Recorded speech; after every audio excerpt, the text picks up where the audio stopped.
Sawyer is a true just giver of everything. He gives so much to the community, to first responders, police, any nonprofit, any bike group.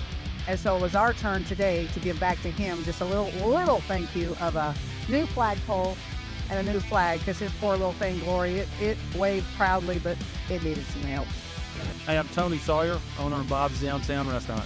So today was a big event. It was June 3rd, Saturday, and the American Legion, Riders for Riders, a bunch of veterans, a bunch of people got together and put up the flagpole here at the restaurant and had a big ceremony and invited, the fire department down here. A lot of police officers showed up, a lot of veterans. It was just humbling, very humbling, and I'm honored to be their recipient this year. Yeah, these cops during Mardi Gras, I believe that there was over 300 police officers that he fed during Mardi Gras, first responders, any cause, whether it be cancer, fallen riders, anything. The Post 88 got broken into, he helped with the bike run that we did. I mean, any cause, anything, he's there. He never says no.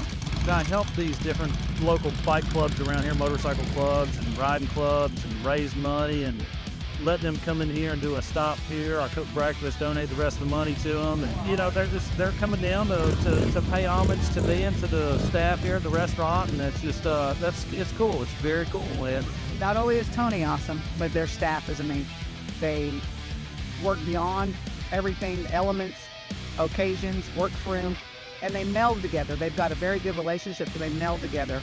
And this little place is delicious. There's nothing bad on the menu, nothing bad. When the biker community, as you know, is one of the best organizations out there to raise money for all kinds of different things. And of course, I'm a patriot. I love this country. I love our veterans, and I appreciate what they do. And the first responders, firefighters, police, EMS workers. Those are the real heroes, man. I'm just a small fish in a big pond.